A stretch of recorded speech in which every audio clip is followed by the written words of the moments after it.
Et puis on dit, ton Jésus-Christ. Dieu là, c'est qui? Logiquement, c'est une identité que tu dois nous donner.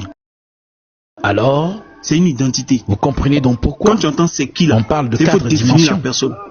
En Tu Corinthiens dis que 14, tu n'adores pas le Dieu des de chrétiens quelle ni le Dieu des divinité musulmans. On a vous dit serais? d'accord, mais toi ton Si je Dieu venais là, en vous c'est parlant qui? en langue, Donne-nous une identité. mais si je ne vous parle pas par c'est un acte révélation, suprême, un acte divin, n'a pas forcément, par n'a pas obligé d'avoir, connaissance, n'a pas forcément de nom, de nom. Donc Vous savez, tu adores, doctrine, donc tu il y a adores des un Dieu. personnes, par il y a des prophétie. personnes, je vis. Mais on t'a parlé de Dieu, tu dis non que il y a un être suprême. Oui, tu t'as dit, je reconnais qu'il y a un acte suprême. C'est un athée, c'est un athée. On va. Voilà, j'ai dit, je reconnais qu'il y a un, voilà pourquoi dès le départ là, pour ne pas être flou, je dis, je suis athée. Non, il n'est pas athée, professeur. Athée, ça veut dire quoi? Athée, ça veut dire quoi? Pardonnez, c'est Kémit qui l'a dit. Excusez-moi, c'est Kémit qui l'a dit. Athée, ça veut dire quoi? J'explique clairement pour que vous compreniez.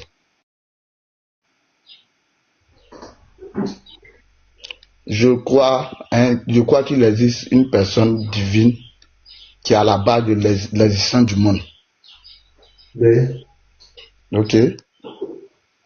Maintenant, cette personne ce Dieu en qui je crois là, je l'identifie au Dieu des chrétiens ni au Dieu des musulmans.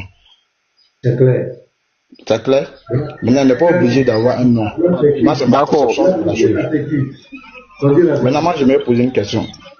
D'accord, attends, non, parce que on va corriger ça, on va corriger. Chocolat, c'est quoi un athée? Parce qu'on n'a pas la base, sinon tu vas mal à la tête, hein. C'est quoi un athée? Un athée, c'est quelqu'un qui comprend un Dieu. C'est un déiste. Non, il n'est pas déiste, il est théiste.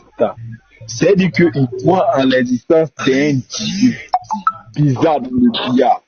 Maintenant, la question est simple. Chocolat, Oui. voici ma question. Ton Dieu là, comment tu sais qu'il existe? Comment tu sais que Dieu existe? Ok. Il s'est référé comment à toi qu'il existe? Merci pour la question. Merci pour la question. Parce que ce Dieu, comment je sais qu'il existe, je l'ai dit par ma réflexion philosophique. Quand je m'assois et je réfléchis, je vois comment le monde a été créé, comment les choses sont exactement à leur place. Je pense que cela n'est pas dû au hasard. Il y a quelqu'un qui est à la base de tout ça. Maintenant, quand je lis les textes religieux, que ce soit chrétien ou musulman, je ne vois pas cette personne-là dans ces textes-là. Voilà pourquoi je ne vois pas ces textes-là. Je sais qu'il y a un Dieu, mais je ne crois pas aux textes. Les textes sont révélés dans la Bible et le Coran. Très bien, merci. Donc pour toi, Très bien. pour toi, ton Dieu existe parce que tu crois qu'il existe, c'est ça, non? Parce que tu crois que le monde a été créé par un être supérieur, c'est ça, non? Voilà, de la manière où je vois le monde, non, le monde a été très bien créé par un être supérieur parce que tout a sa place et ça suit une loi logique. Donc c'est juste ça, non? C'est juste ça. Oui, c'est ça. C'est juste ça. Très bien. Oui. Maintenant, selon la Bible aussi, il y a un Dieu qui a tout créé, non? Oui. Selon le Coran aussi, il y a un Dieu qui a tout créé. Voilà. Donc, puisque tu as dit c'est juste ça. Donc, comment me prouver que véritablement c'est ton Dieu qui a tout créé? Comment tu me prouves ça? Parce que pour te prouver que véritablement c'est le Dieu qui a tout créé. Lorsque tu vois l'anatomie humaine, quand tu vois l'anatomie humaine, tu vois le rôle du cœur, comment le cœur fonctionne. Ça suit la logique. Quand tu vois comment le sang circule dans le corps, tu vois, ça suit une logique. Quand tu vois comment les gens viennent au monde, tu te rends compte que ça serait très compliqué que ça soit dû au hasard. Tu vois qu'il y a tout sur une logique. Quand tu vois dormir les arbres sur le monde, le vent, comment le cycle de la vie est, tu vois que la logique est tellement claire et tout sur une loi. Et c'est très très compliqué que ça soit dû au hasard. Ok. Voilà pourquoi ce qui me dit que il y a quelqu'un qui est à la base de tout. Ok. Maintenant, la même pensée que tu viens de dire là, la Bible a dit ça aussi ou bien la Bible n'a pas dit ça?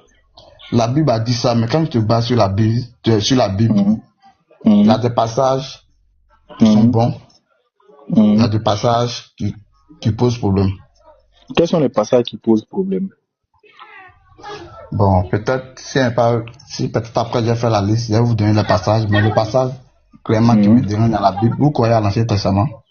Ouais, je crois en l'Ancien Testament. L'Ancien Testament, selon le Nouveau Testament, a été donné pour nous enseigner. pour que nous puissions suivre un peu l'exemple de ce qui est arrivé à nos pères. Vas-y un peu. Ok. Ok. Donc moi je crois que le Dieu qui est décrit là, selon la Bible, le Coran, c'est un Dieu juste. Un Dieu juste, équitable, et ces enseignements-là sont contemporains, c'est-à-dire ça peut traverser le temps. C'est-à-dire s'il a donné une parole dans le passé, et qu'on on analyse cette parole-là du passé dans le présent là, on doit traduire une justice dans cette parole.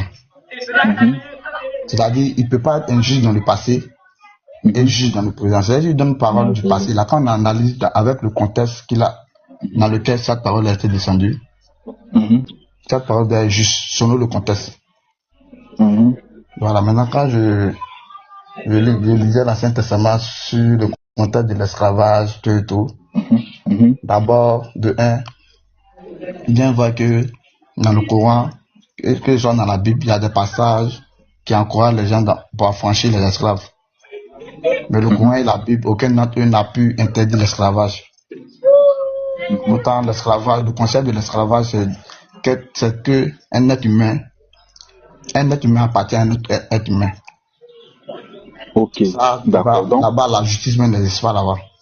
D'accord, professeur. Par contre, non, attends, je vais terminer. Ok, vas-y. Je peux poser une question, s'il vous plaît. Par contre, non, il m'a fini. Quand Dieu parle du polythéisme, c'est-à-dire ceux qui adorent plusieurs dieux, c'est interdit clairement. Il n'y a pas d'ambiguïté. C'est-à-dire, c'est un Dieu jaloux. C'est-à-dire, il interdit clairement qu'on associe quelqu'un à lui. De la même manière qu'il interdit clairement les associateurs, il pouvait interdire clairement l'esclavagisme.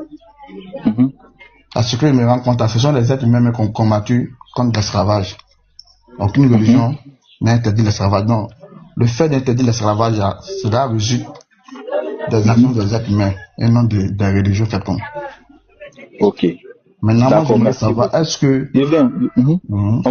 On va essayer de définir ton Dieu, puisque ton Dieu est vague. Donc, du coup, tu nous reproches à nous, notre Dieu, d'être injuste, c'est ça?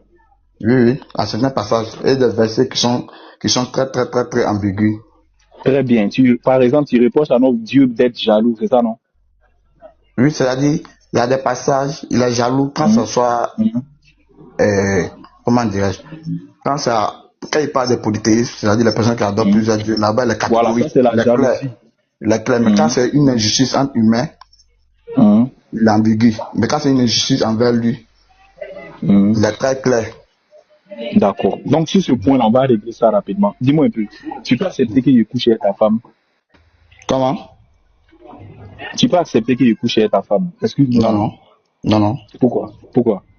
Parce que c'est une chose qui m'appartient. Très bien. Maintenant, comment on appelle ça? Si nous on appartient à notre Dieu, non? Selon nous, on appartient à Dieu, non? Très bien. Donc, si nous on appartient à notre Dieu, Dieu aussi a le droit d'être jaloux parce qu'on lui appartient, non? Jaloux envers qui? Pourquoi lui doit se comparer? Non, allons doucement. Tu as dit ceci. Tu as dit que je t'ai posé la question, est-ce que tu peux accepter qu'elle couche avec ta femme? Tu as dit non parce que parce qu'elle t'appartient. C'est tout ce que tu m'as donné, hein? Oui. Très bien. Maintenant, on remplace maintenant.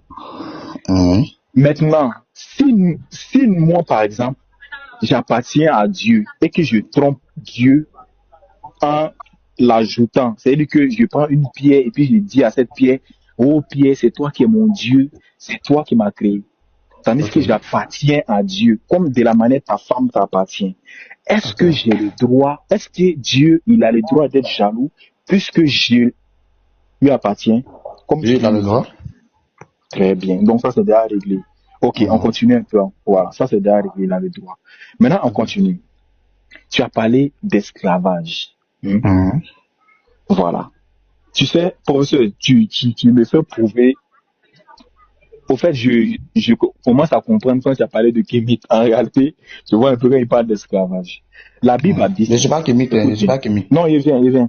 La Bible a dit ceci. Il n'y a ni juif, ni grec, ni hébreu, tout ça. Mais on doit te donner verset d'esclavage là. Moi, je ne sais pas pourquoi vous... Voilà, c'est ça, c'est clair. Donc, mais où l'esclavage, il est à quel niveau?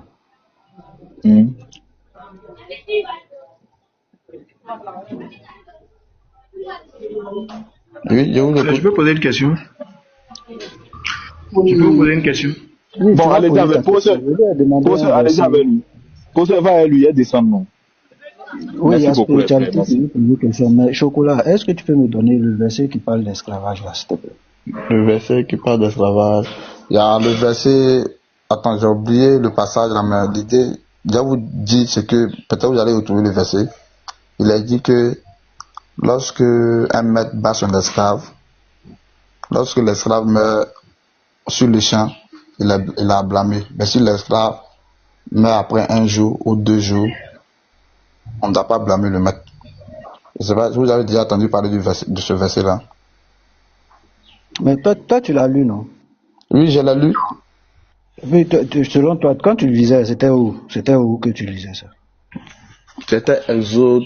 Attends, je peux le retrouver facilement. Attends, je peux le retrouver facilement. Ah, et puis tu me demandes, tu veux que la charge me revienne. Non, je me dis que c'est un verset qui a fait beaucoup de débats. Je pense que chacun d'entre nous a déjà entendu parler de ce verset-là. Non, mais moi, il y a lu là-bas, il ne voit pas esclavage là-bas, donc je sais pas. Attends, je te demande le verset dessus. Ça veut que le frère Chocolat, ça veut que toi au moins tu parles de notre Dieu qui, on a les preuves qu'il existe, il a des traces. Mais toi, quand on parle de ton Dieu, c'est pratiquement le néant. Non, non, Si tu veux écoute. nous amener, si tu veux nous amener à suivre ton Dieu, tu nous amènes dans le néant. On est dans une incertitude totale. Exactement, même, je comprends ce que tu dis. C'est qui a posé la question? C'est spiritualité? Non, c'est moi, c'est le pasteur Mina. Voilà, le pasteur, je comprends très bien ce que tu dis. Parce que moi, je suis quelqu'un de logique et j'aime, quand je débat avec des gens, j'aime quand les personnes parlent d'une manière logique. Ça me plaît beaucoup parce que j'ai déjà essayé de faire des débats avec des frères musulmans et lorsque nos logiques diffèrent, ces personnes ont tendance à s'énerver. Parce que un verset, Dieu même, comment dire, dans le verset là, Dieu même sait que, bon, Dieu même dans ces textes là, tout le monde sait que ces textes sont souvent ambigus, chacun peut interpréter selon sa logique. Et c'est en discutant qu'on peut trouver la vraie définition de ce verset-là. Donc moi j'aime définir ça logiquement. Quand je lis la Bible, quand tu lis la Bible là, est-ce que on peut me donner clairement un passage qui prouve, c'est universel, quand tu lis ce passage-là, tu es sûr que le Dieu des chrétiens là, c'est le Dieu véritable. Est-ce qu'il y a ce passage qui existe? Ou bien une révélation? Je vous donne le passage de l'esclavage. Il y a la spiritualité qui veut parler aussi. Ben vas-y, donne le passage. Attends, tu vois, l'autre va parler. Je disais que, donc tu es d'accord avec moi en trouvant le passage, pendant qu'on parle. Oui, c'est vrai qu'il faut parler parce que je peux me tromper dans l'interprétation du passage là. J'admets qu'elle n'est pas la vérité absolue. En discutant, c'est pas apprendre. Là, je disais, je récapitule. Donc, toi et moi, on est d'accord que ton Dieu, c'est le néant. On n'a aucune certitude avec ton Dieu. Oui, ça, c'est Dieu reçu de ma réflexion personnelle. Voilà, donc c'est le néant. Ok. Ok, Chocolat. Chocolat. Oui. Tu m'excuses. Hein. Ce que tu poses comme question, c'est une question très essentielle. Ça prouve vraiment que tu es en train de te chercher. En fait, le mot que tu ne veux pas utiliser, c'est le mot se chercher. Tu te cherches un Dieu. Voilà. Moi, ce que j'aimerais te demander, tu dis que c'est une recherche personnelle. C'est le Dieu que toi tu adores, ou du moins le Dieu que toi tu conçois. C'est une recherche personnelle. Voilà, c'est une recherche parce que quand j'ai cherché des preuves dans la Bible et le Coran, je n'ai pas encore vu des choses qui m'ont fait croire que c'est le Dieu de la Bible qui est le véritable Dieu, ou c'est le Dieu du Coran qui est le véritable Dieu. Donc, dans ma perception des choses là, je ne m'associe pas à ces deux dieux là. Donc, je préfère rester dans mon idée, jusqu'à après du contraire. Voilà, jusqu'à après du contraire. C'est pas que je rejette tout ce que vous allez dire. J'apprends aussi, je cherche des vérités aussi. Ce qui est intéressant, tu dis que tu lis la Bible et tu lis le Coran, c'est déjà une bonne chose. Moi, pour moi, ça veut dire que tu es toujours en train de chercher, c'est une bonne chose. Mais la meilleure des choses, quand tu veux lire, et puis quand tu veux concevoir quelque chose, généralement, la question que j'aurais pu te poser, tu es de quelle culture? Parce que tu as parlé de plusieurs choses. Tu parles de Dieu, tu parles de ses lois, et puis tu parles des prescriptions, c'est-à-dire que tu parles d'esclavage. Moi, je vais venir d'abord sur l'élément d'esclavage. L'esclavage, là, C'est pas ce qu'on te montre à la télévision, bien ce qu'on t'explique dans les livres d'histoire. Dans toutes les cultures, il y a eu l'esclavage. Exactement. Donc, quelle que soit ta culture, je sais que tu es africain. Dans toutes les cultures africaines, il y a eu des rois. Et ces rois-là ont eu des esclaves. Il y a eu des hommes et des hommes ont eu des esclaves. Il y a eu des gens qui ont eu des bonnes. Ce qu'on appelle bonne là, c'est une esclave. C'est une esclave. Voilà. Et notre Dieu là, c'est un Dieu en fait, tu es allé un peu fort. En fait. C'est à ça. Pourquoi je lui ai demandé le verset? C'est à ça même. Il y a eu le verset. Non, vas-y, spiritualité. Non, comme il s'est déjà engagé, je vais le laisser continuer. Non, vas-y. Comme c'est toi, on écoute, vas-y. Donne ton verset là. Verset. Je peux lire le verset? Oui, vas-y.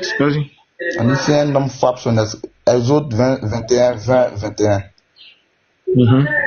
Si un homme frappe son esclave, homme ou femme, avec un bâton, et que l'esclave meurt sous sa main, le maître sera puni.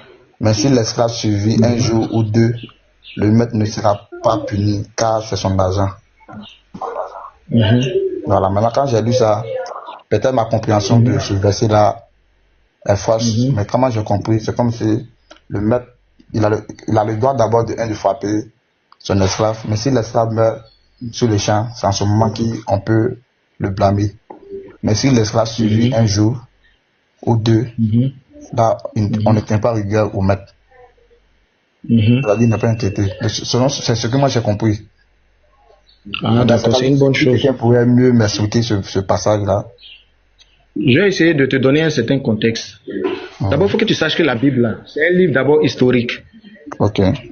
C'est un livre historique, c'est-à-dire qui raconte l'histoire d'un peuple qui a un Dieu, qui a connu un Dieu et qui l'a adoré. Et c'est un livre religieux. Mais au niveau où tu es arrivé là, tu es arrivé seulement au niveau des choses, comme on appelle, tu es resté au niveau de Lévitique et de Deutéronome. Si tu lis le Nouveau Testament, il faut regarder tout ce que Jésus a dit. Jésus dit, quand il te parle, il dit la loi de Moïse, ou bien les lois de Moïse. Souvent il dit les lois de Moïse. Même quand les Juifs parlent, ils disent les lois de Moïse. Il faut que tu saches une chose. Dans la Bible, il y a la loi de Dieu, et puis il y a les lois de Moïse. Les lois de Moïse, il y en a 613. C'est-à-dire quand Dieu lui a donné ce qu'on appelle le décalogue, les 10 lois là. Tu aimeras ton prochain, tu ne feras pas ceci, tu ne feras pas cela là. Il lui a donné 10 lois. Et c'est à partir des 10 lois que lui il a élaboré des lois pour pouvoir conduire les choses comme on appelle les Juifs. Toutes ces lois là, qu'il a donné là, c'est pour pouvoir conduire les Juifs. C'est-à-dire lui là, il s'est érigé en monarque, c'était comme un chef de tribu. Et dans cette tribu là, les gens avaient une culture, la culture que toutes les cultures faisaient, c'est-à-dire avec des esclaves. Sinon, il n'y a pas une loi de Dieu qui dit d'avoir des esclaves, il n'y en a pas. J'ai pas compris la dernière phrase. Il n'y a pas une loi de Dieu qui dit. Il n'y a pas une loi de Dieu qui dit d'avoir des esclaves, il n'y en a pas. Il n'y a pas une loi de Dieu aussi qui dit d'avoir 2 femmes, il n'y en a pas. Ça n'existe pas. Il faut savoir que Dieu là, il nous a donné le libre arbitre. C'est cette question-là que je voulais te poser. Ton Dieu là, est-ce qu'il te donne le libre arbitre de vivre selon ton entendement? Oui, moi, mon Dieu se manifeste par la conscience. Moi, mon Dieu, selon ce que moi je conscience, il se manifeste par la conscience. Tout être, nous sommes ici là, nous avons une conscience. C'est que moi, il sait qu'on n'a pas besoin de la Bible. Et actuellement là, moi je dis qu'on ne croit pas au Dieu de la Bible, ni au Dieu du Coran. Mais cela ne veut pas dire que je suis une mauvaise personne dans la société. Parce qu'il n'y a pas besoin de la Bible pour savoir que voler un auto n'est pas bon.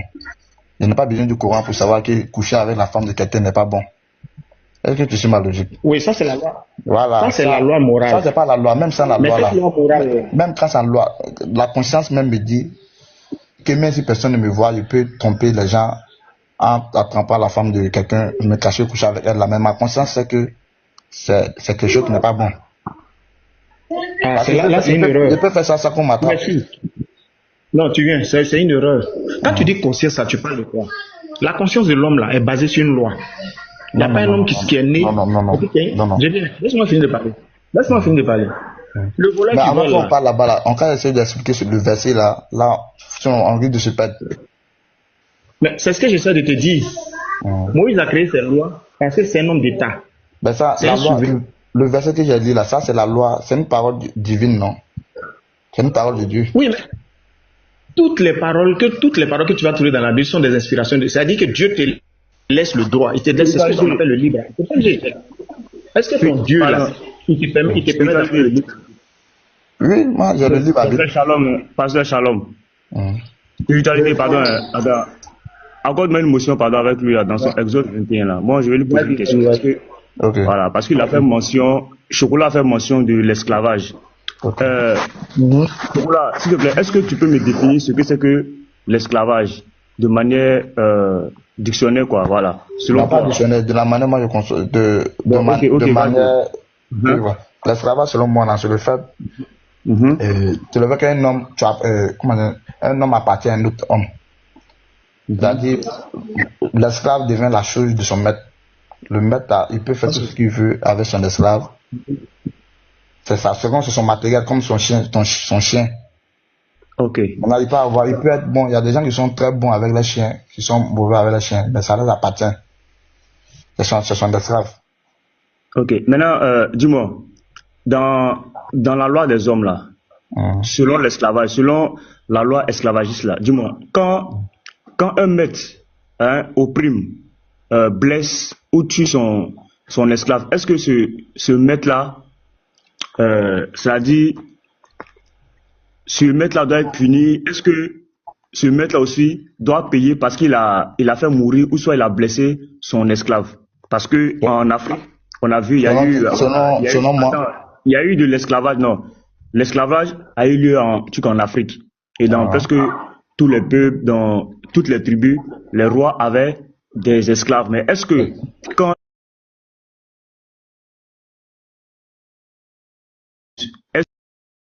est-ce que ces rois étaient punis? Avant que je lise le verset de Exode, parce que vous prenez le verset de Exode, on dirait que vous n'avez pas compris le verset en fait. Et vous faites exprès. Je ne sais pas si vous faites exprès ou bien si c'est parce que vous ne voulez pas comprendre. Mais lorsque vous prenez, moi j'ai compris que lorsque les Kémites ou les athées prennent le verset.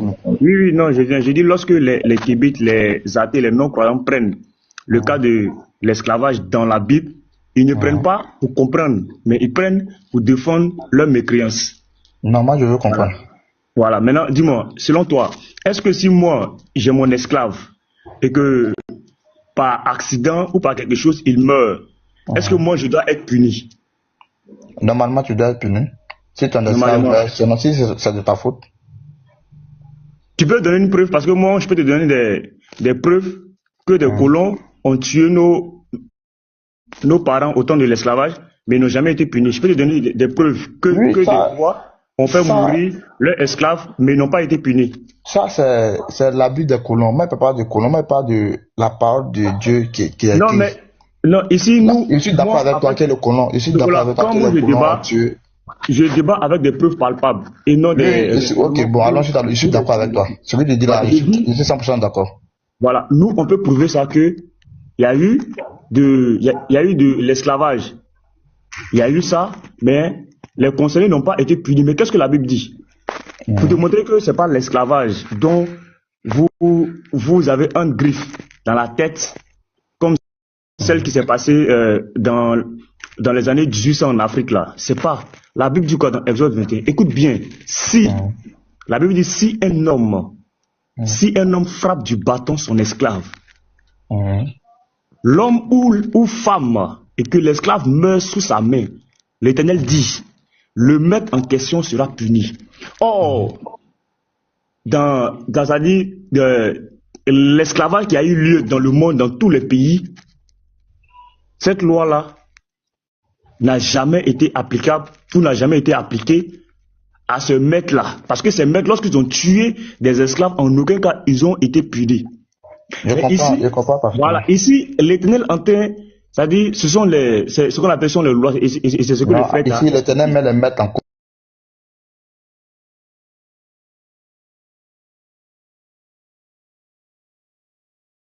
Enfants d'Israël, pour la bonne conduite et la bonne marche. Juste là, je suis d'accord avec toi. Continue. Voilà. Donc, écoute bien le verset 21. Maintenant, il dit, mais s'il survit, c'est-à-dire si l'esclave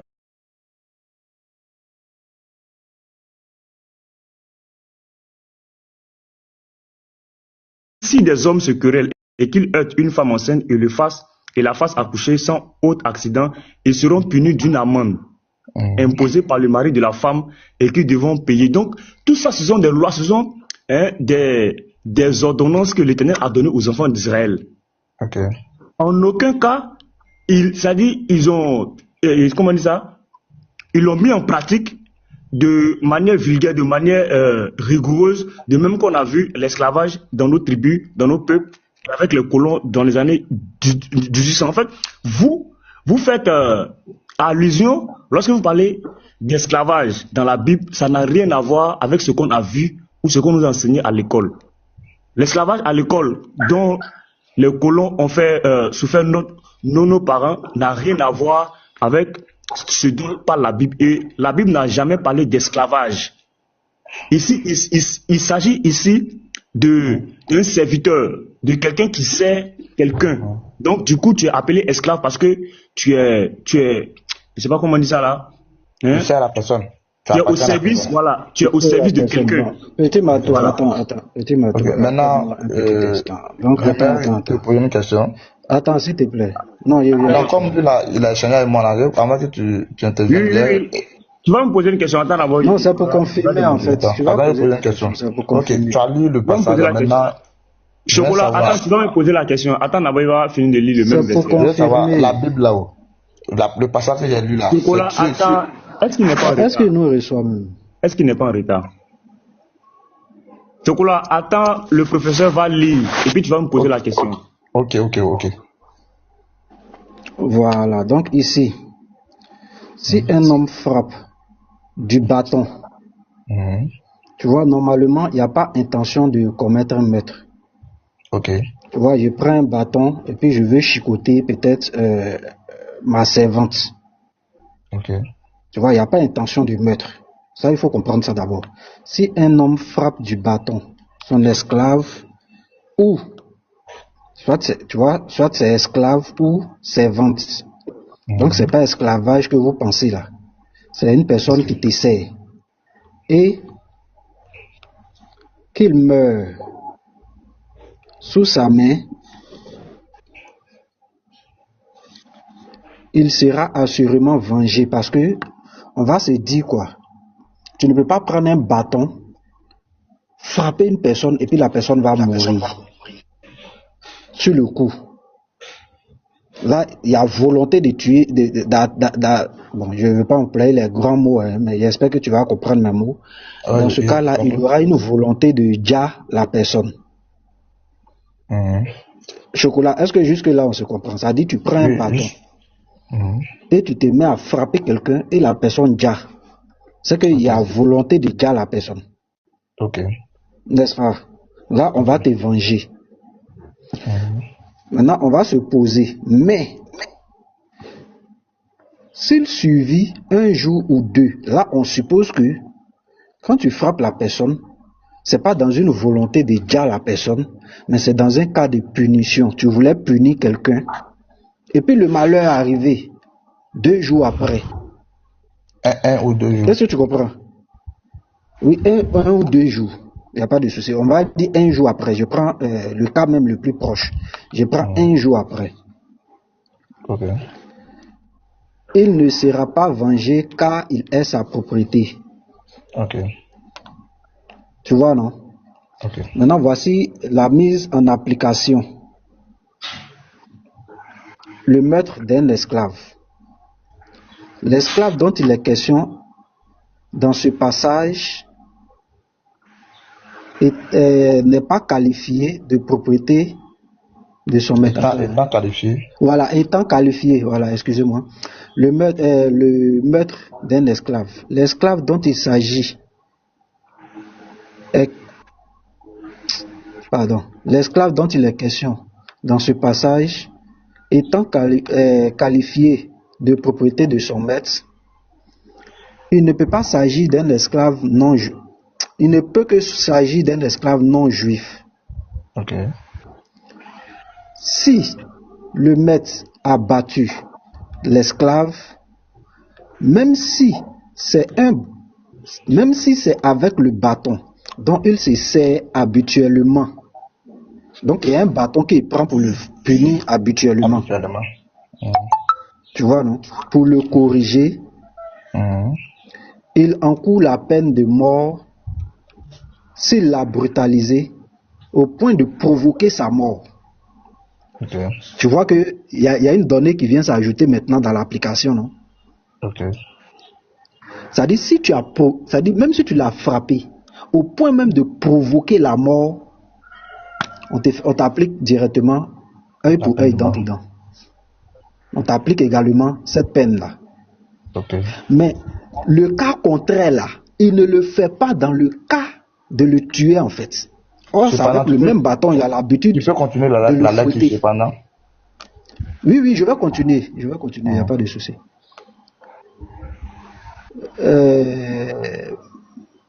J'étais où? Voilà. Si le maître a battu l'esclave, même si c'est avec le bâton dont il se sert habituellement pour le corriger, il encourt la peine de mort s'il l'a brutalisé au point même de provoquer sa mort. C'est-à-dire, même si on sent même que tu veux provoquer sa mort, tu encours la peine de mort directement. Ok. Il encourt la peine de mort, voilà, tac, tac, tac, tac. Cependant, si l'esclave survit pendant 24 heures ou davantage, le maître n'est pas passif de mort parce qu'il avait le droit de le corriger et qu'il a eu lieu de présumer qu'il n'avait pas l'intention de provoquer la disparition d'un bien de valeur. Ok. Est-ce que tu vois? C'est-à-dire, il ne le fait pas intentionnellement. C'est un peu comme toi, ton enfant. Tu as l'habitude de chicoter ton enfant avec un bâton. Tu le chicotes normalement pour le punir. Et puis 2 jours après, l'enfant décède. On doit t'enfermer. Tu me poses la question? Chocolat. Oui. Non seulement je frappe mon enfant et puis l'enfant décède à cause de mes cours. C'est homicide involontaire dans ma famille. Maintenant, qu'est-ce qui prouve que c'est à cause de ça?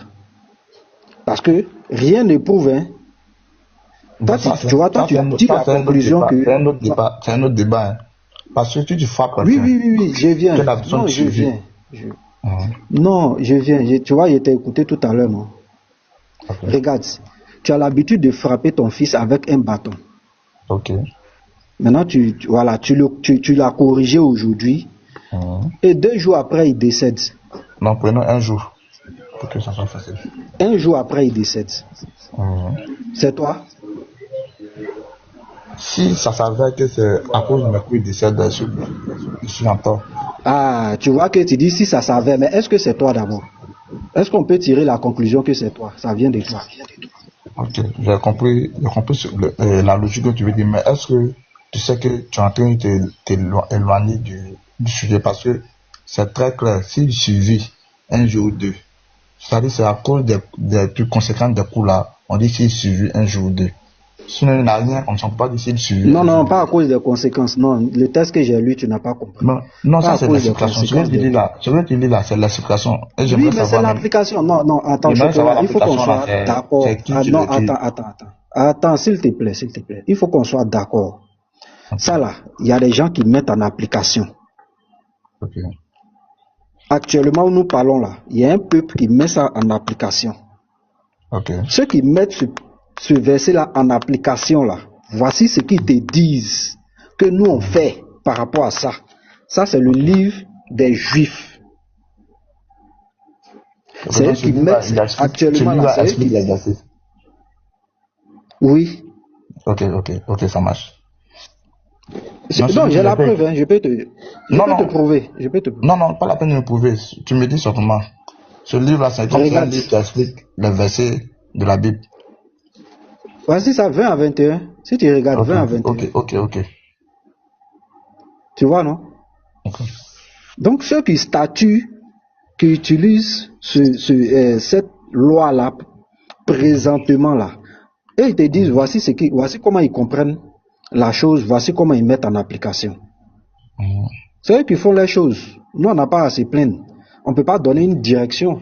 Peut-être toi, tu vas penser que parce qu'on dit ici que si on sent même que... Regarde la première partie. On n'a pas dit si tu le tues, hein, Il faut bien regarder la première partie. Si le maître a battu son esclave, même si c'est avec le bâton dont il se sert habituellement pour le corriger, il en... Oh, maître. Ok, je comprends ta logique. Tu veux dire que non, si l'esclave meurt un jour après, cela, c'est pas obligé que ça soit dû au coup du maître. En gros, c'est ce que tu veux dire. D'accord, il est parti. Excusez-moi, j'avais un petit truc là. Voilà. Donc ici, regarde un peu la première partie que j'étais en train de lire, pour comprendre un peu la logique. Ok. Il encourt la peine de mort s'il l'a brutalisé au point même de provoquer sa mort. C'est-à-dire, si on sent que tu l'as brutalisé au point même de provoquer sa mort, on applique la peine. Donc, ce que lui fait là, ça ne doit pas provoquer la mort normalement. Oui, normalement. Est-ce que tu vois? Ok. Donc, tu ne peux pas dire ça dépend de la manière dont il a frappé. Parce que si on sent que ce que tu as fait là, ça provoque la mort, on t'enferme. Maintenant, si tu l'as corrigé simplement, et qu'on ne sent pas que tu as provoqué la mort, et puis il meurt un jour après, pourquoi tu veux qu'on lui impute ça? Non, ce que tu veux dire en gros, c'est-à-dire la mort là, c'est pas sûr que ça soit dû au bâton, au coup du bâton. C'est tout. Voilà, maintenant. C'est tout. Voilà, tu peux lire la partie là, cependant. Tu peux relire, me faire une lecture.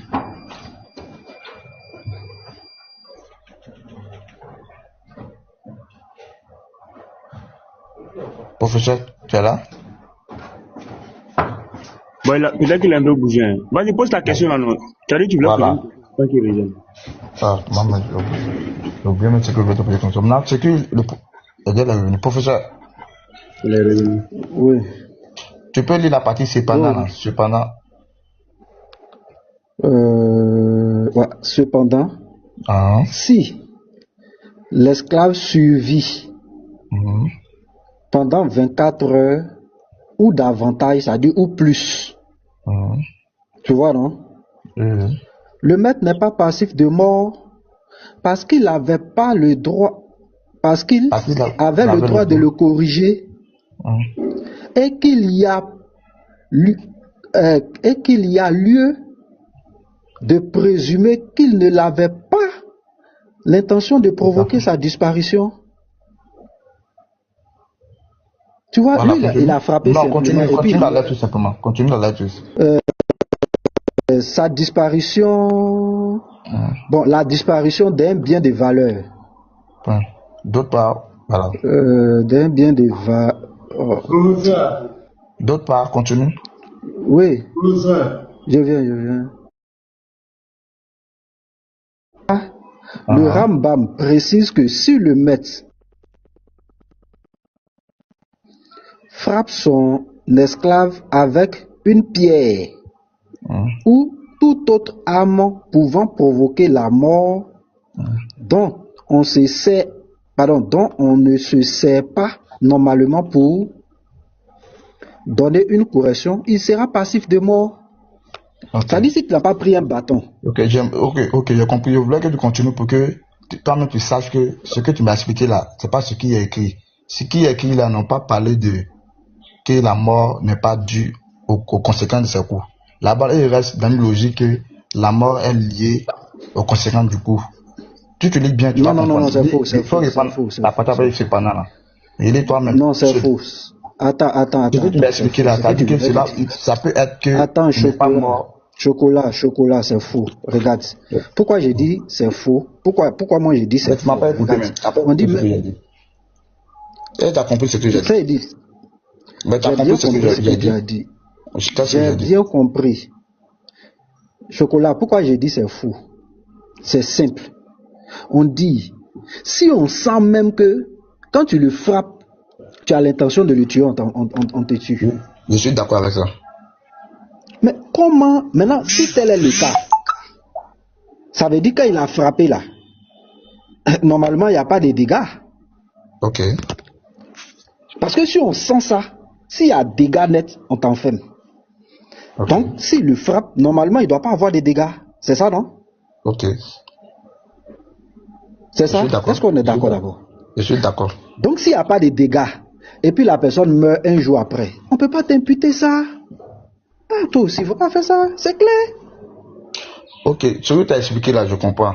Maintenant, ce qui est écrit là, c'est que moi je te fais comprendre là. Il est écrit il est écrit que si la personne survit un jour ou deux, il n'est pas blâmé selon ce qu'il a expliqué dedans là. Mais non pas l'idée que tu vas faire sortir que non, cela, il peut mourir peut-être d'une autre cause. Cette idée-là n'est pas, ne sort pas de leur explication. Dans leur explication, ils restent dans le contexte où c'est lié au bastonnage. Je sais pas si tu comprends. Quand tu lis là, ils sont restés dans le contexte que la mort est liée au coup qu'il a subi. Maintenant, si on sent qu'il y a des séquelles, qu'est-ce qu'on fait? Voilà, ils n'ont pas Donc, si on sent qu'il y a des séquelles, qu'est-ce qu'on fait? d'un autre mal. Selon ce que toi tu expliques. Non, regarde, chocolat. Nous ne sommes pas des enfants. Si on sent que quand il a frappé là, il n'est pas mort. Mais regarde ici, si tu comprends bien ce test, on dit au point de provoquer sa mort. Est-ce qu'il est mort? On sent que tu l'as brutalisé au point de provoquer sa mort. Est-ce qu'il est mort? Il n'est pas mort. C'est quoi la peine? Tu as la peine de mort, non? Voilà, la peine de mort. Ça veut dire que s'il a frappé là, est-ce qu'il y a des séquelles? Non, s'il a frappé au point de provoquer sa mort, tu as la peine de mort. Ça veut dire qu'il n'est même pas mort, non? Mais comme on a senti que ce que tu as fait là, ça pouvait provoquer sa mort, qu'est-ce qu'on fait? Tu as la peine de mort. On te condamne directement, non? Ok, oui. Maintenant, si tu le frappes, et puis il n'y a rien, il n'y a pas de séquelles, il n'y a rien, on sent rien, et puis il meurt 24 heures après. Non, je comprends ta logique. Non, sois honnête, je veux que tu sois honnête. C'est le test, c'est sur le test que je me suis basé pour poser cette question. Je veux que tu sois honnête. Oui, je suis honnête. Ah, mais si tu es honnête, tu ne peux pas dire que quelqu'un qui frappe sans toutefois vouloir, sans même provoquer des séquelles sur quelqu'un, il n'y a rien. Le type même, après ça, la personne s'est préparée, la personne exerce des personnes, il n'y a pas de séquelles. La personne même il n'y a pas de séquelles graves. Il n'y a pas de séquelles graves. Oui, mais vu que quand on sent que quand on corrige quelqu'un, il y a des séquelles. À peine de provoquer sa mort, c'est fini. Voilà, si on dit au point de provoquer sa mort, là, c'est qu'on parle de séquelles graves. Les patients se suivent. Mais attends, s'il n'y a pas de séquelles là, ça dit si moi j'étais frappé, on dit j'étais chicoté.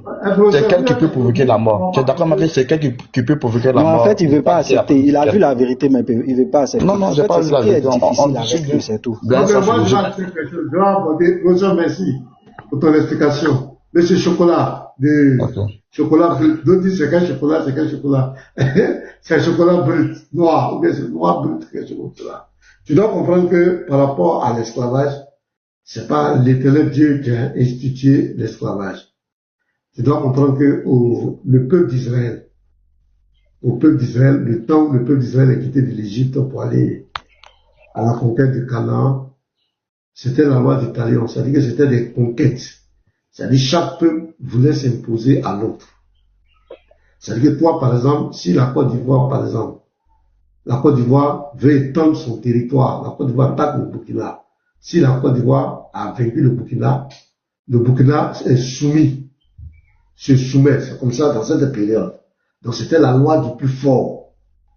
C'est quoi les enfants d'Israël? Ils ont fait la guerre, la conquête. Donc c'est dans cet environnement-là qui est née cette loi de soumission, d'esclavage, chacun pouvait soumettre. Mais là, la Bible, lui va réguler ça. Lui va essayer de réguler ça. C'est pourquoi tu vois ici, quelqu'un qui a son esclave, comme le professeur l'a expliqué, si le tabasse qu'on sent qu'il avait une volonté de le tuer, le maître punit. Ça veut dire que cet esclave a quand même un droit. On ne peut pas le tuer publiquement. Est-ce que tu comprends un peu? Lui, il essaie de réguler. Tu vois, c'était un temps. C'était une dispensation. C'était le combat. C'est-à-dire que c'est pas après des religions même. C'est guerre des territoires. Chacun protège son intérêt. Donc si on t'a vaincu, tu es soumis. C'est quoi le peuple d'Israël même là a été vaincu par moment. On les a déportés. Même les 10 tribus aujourd'hui qui sont dispersées dans le monde là, ils ont été vaincus à cause du péché. Dieu les a livrés. Ils ont été esclaves. Tu vas voir dans plusieurs textes de la Bible, ils étaient en esclavage. Les gens les ont soumis. Parce que c'était la loi du temps. Le plus fort là, soumet l'autre. Mais ce n'est pas Dieu qui a donné une injonction, une loi pour dire que mon peuple, pour esclavagiser les gens, pour dire là, les esclaves. Non, c'est pas ça. Mais comme c'était l'environnement, il fallait envoyer des lois pour réguler, pour ne pas que quand même les gens débordent. Mais regarde, je te confirme ce que je dis. Regarde par exemple dans la Bible, dans le Nouveau Testament, on te prend dans la 3, verset 28. Regarde ce qui est écrit. Il n'y a plus ni juif ni grec. Il n'y a plus ni esclave ni libre.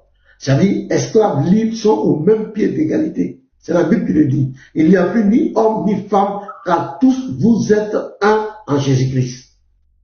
Donc chez nous, il y a eu un temps où c'était la période de conquête, où chaque peuple voulait assujettir. Et si tu vois l'histoire de l'Afrique partout, c'est comme cela. Chacun veut assujettir le dominer. Toi qui assujettis, tu lui imposes tes lois. C'est là que l'esclavage, on soumet l'autre peuple, on se soumet à nous, c'était comme cela. Le Dieu de la Bible essaie de réguler, mais aujourd'hui, le Dieu de la Bible, il n'y a plus esclave, il n'y a pas libre, nous sommes tous au même niveau d'égalité.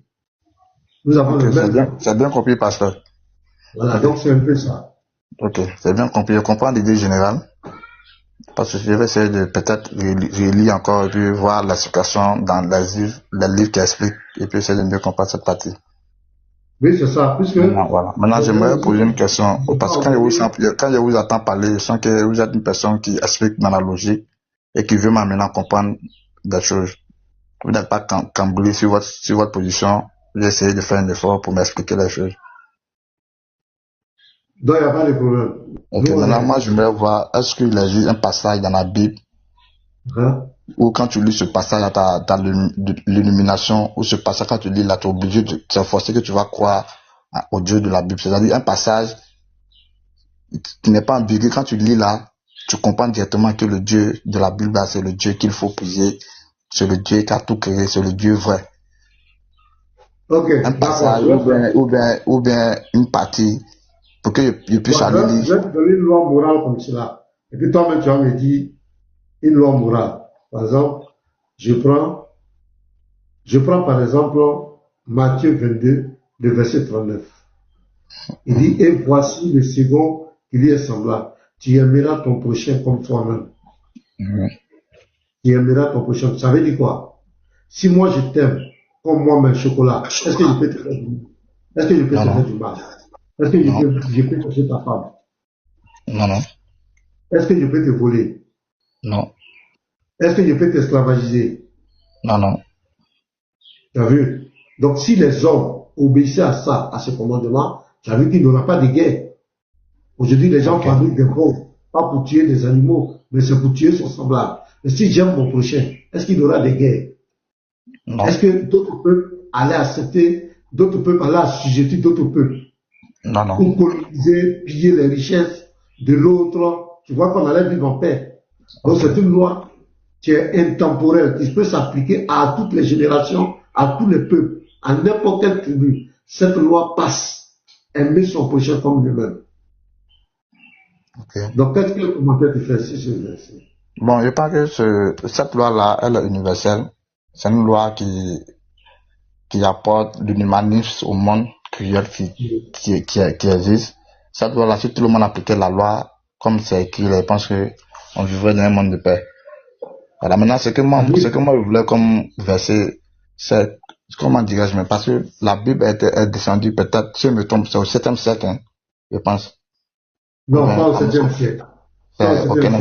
Déjà, je vais t'expliquer, la Bible est composée de deux grandes parties. Okay. La première partie, c'est l'Ancien Testament. Ça, c'est l'histoire des prophètes et du peuple d'Israël. On appelle le Tanakh, la Bible hébraïque.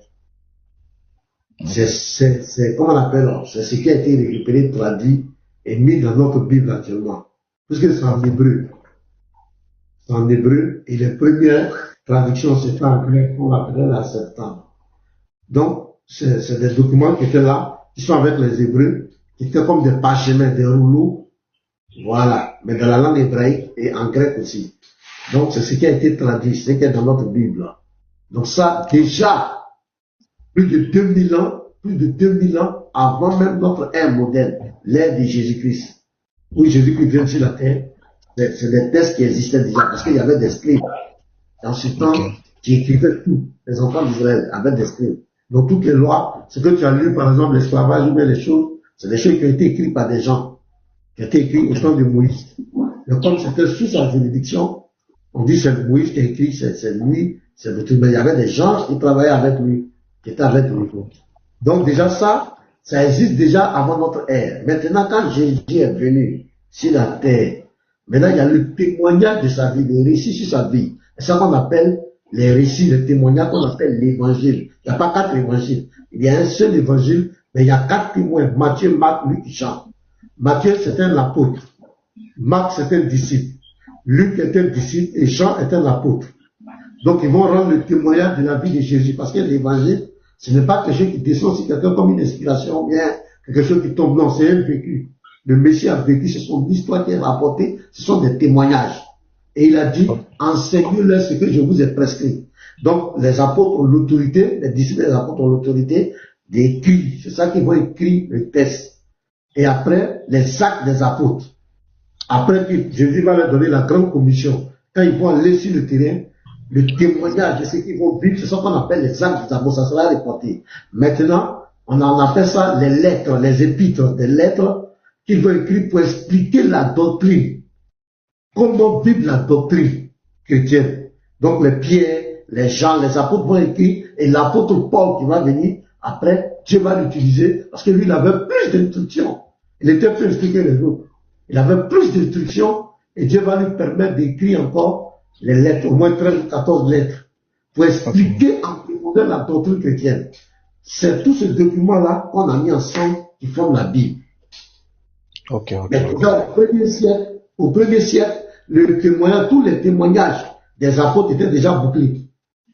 Les textes étaient là, ça circulait entre les églises, de génération en génération, ça a parcouru le temps jusqu'à venir à nous. C'est au 14 au 15e siècle que l'imprimerie, lorsque l'imprimerie va être inventée, ils vont imprimer la première Bible. Ça veut dire que les écrits des prophètes dans l'Ancien Testament et le témoignage de Jésus, les actes des apôtres, puisque c'est le même Dieu qui a révélé ça, on va mettre ensemble pour former la Bible qu'on appelle ta Biblia, qui veut dire l'ensemble de plusieurs livres. C'est comme une petite bibliothèque. Je comprends. Les textes existaient. Avant même le premier siècle, les histoires de Moïse, des trucs, ils ont vécu des siècles. Près de 2000 ans avant le Christ. C'est très bien compris, pasteur. Donc, pasteur, merci d'être beaucoup patient avec moi, parce que je veux vraiment comprendre. Je ne sais pas prendre ma décision. Donc, maintenant, ma question, ce que je voulais savoir là, c'est que la Bible a existé, était déjà beaucoup au premier siècle. Maintenant, moi, les versets que je cherche dans la Bible, c'est des versets, bon, il y a des choses qu'on sait maintenant qu'avant, c'était impossible de savoir. Mais si le Dieu, c'est un Dieu omniscient, connaissait déjà là, est-ce qu'il y a des révélations qui existent dans la Bible qui sont prouvées maintenant? Non, c'est que si c'est pas Dieu qui savait avant là, personne ne pouvait l'écrire dans la Bible. Je ne sais pas si vous comprenez ma logique. Oui, je comprends. Un verset où Dieu explique une chose, à part lui, personne ne pouvait connaître si ce n'est pas lui. C'est-à-dire, cela prouve que ça vient véritablement de lui, parce qu'à part lui, personne n'avait cette conscience-là ou cette science-là pour vérifier cette chose-là. Mais lui, il a expliqué dans la Bible. Et maintenant, on sait que ce qu'il a dit est vrai. Ok. Je prends par exemple, si je te pose la question, comment sais-tu qu'aujourd'hui, il y a beaucoup de langues sur la terre? Comment? Pourquoi il y a beaucoup de langues? Beaucoup de langues. Oui. Est-ce que tu peux expliquer ça? Bon, je peux tenter de donner une explication, même si ce n'est pas juste. Oui, vas-y. Je peux dire beaucoup de langues parce que on vient de diverses régions et divers peuples. Et chaque peuple, auparavant, avec son dialecte, chaque peuple, auparavant, avait sa manière de communiquer. Peut-être avant, il y a des gens qui communiquaient avec des signes. Mais qui leur a donné cette attitude-là, de communiquer là? Qui leur a donné cette attitude? c'est comme c'est des créations, c'est comme aujourd'hui quand on crée des meubles, c'est entre eux-mêmes ils ont créé, ils ont eu la capacité de communiquer entre eux, ils ont eu la capacité, ils ont eu cette volonté d'échanger avec leurs prochains. Donc c'est en cela qu'est née la langue. C'est ma définition personnelle, je ne dis pas qu'elle est vraie. Voilà. Parce que moi, il y a une petite question. Parce qu'il y a juste une motion. Attends, comme je vais lui donner. Attends, je vais expliquer, puis après tu vas répondre. Non, parce qu'avant de poser avant, pour qu'il puisse bien comprendre, parce qu'il a dit que, voilà, il a dit c'est parce qu'il y a plusieurs peuples, il y a plusieurs difficultés. Donc là, selon toi, dis-moi, le Dieu en qui tu crois, parce que tu as dit que tu crois à un seul Dieu qui n'est pas le Dieu de la Bible ni le Dieu de l'islam. Dis-moi, quand ton Dieu, le Dieu en qui tu crois là, il a créé plusieurs êtres en même temps ou bien il a créé un seul être de qui les autres sont sortis? Est-ce qu'il a créé plusieurs êtres qui parlaient Baoulé, Gouro, Bété, Agni, ou bien il a créé un seul être et plus tard, voilà, ils se sont procréés et puis aujourd'hui on a ce qu'on a? Ok, pour ratifier qu'au Dieu auquel je crois là, c'est ma conception de Dieu, donc c'est pas une croyance directe comme votre croyance. C'est moi ma conception. C'est moi ma conception. Oui, je vais dans ce sens. Voilà, maintenant, ce que je vais dire là, vu que dans ma conception de Dieu là, j'ai pas un livre qui me guide, donc ce que je vais dire, ça résulte de ma réflexion, pas je l'associe pas au Dieu que je crois ou à quelqu'un qui me l'a dit. C'est ma réflexion quand je m'assois que j'analyse. Est-ce qu'on se comprend sur ça d'abord? Oui, je comprends. Maintenant, je dis, dans cette même compréhension-là, est-ce que, selon toi, Dieu a créé plusieurs êtres en même temps ou bien il a créé un seul être? Non, je veux dire qu'il y a plusieurs êtres qui ont été créés en même temps, qui ont évolué. Est-ce que tu peux prouver que plusieurs êtres ont été créés en même temps? Parce que nous, on peut prouver que c'est un seul. Mais est-ce que toi, tu peux prouver que c'est plusieurs? Non, moi, je peux pas prouver. Ok, donc, pasteur va lire le livre de Genèse. Tu vas comprendre pourquoi il y a plusieurs langues. Voilà, et c'est biblique. Ok. Et aucun livre au monde, aucune religion, aucune foi ne peut expliquer ça. C'est la Bible seule, le Dieu de la Bible seule qui nous a révélé ça. Il dit toute la terre, c'est Genèse 11, à partir du verset 1, et si vous pouvez vérifier avec moi. Toute la terre avait une seule langue et les mêmes mots. Comme ils étaient partis, et c'est normal, puisque toute la terre est sortie d'un seul homme et d'une seule femme, Adam et Ève. Voilà, donc c'est normal. Comme ils étaient partis de l'Orient, ils trouvaient une plaine au pays de Chinéa et ils habitaient. Ils se disent l'un à l'autre, allons faisons des briques et cuisons-les au feu, et la brique leur servit de pierre et le bitume leur servit de ciment. Donc déjà, ils avaient la connaissance. Il dit encore, allons, bâtissons-nous une ville et une tour dont le sommet touche au ciel et faisons-nous un nom afin que nous ne soyons pas dispersés sur la face de toute la terre. Or le Seigneur a dit multiplier et remplissez la terre. L'Éternel descendit pour voir la ville et la tour que bâtissaient les fils des hommes. Et l'Éternel dit voici, ils forment un seul peuple. Comme ils forment un seul peuple et ont tous une même langue, comme ils parlent, ils se comprennent là. Et c'est là ce qu'ils ont entrepris. Maintenant, rien ne les empêcherait de faire tout ce qu'ils auraient projeté. Alors, descendons et là, confondons leur langage, afin qu'ils n'entendent plus la langue les uns des autres. Et l'Éternel les dispersa loin de là, sur la face de toute la terre, et ils cessaient de bâtir la ville. Tu comprends un peu? Donc, tu comprends? Ici, là, tu vois que Dieu nous révèle. C'est lui seul qui sait cette information.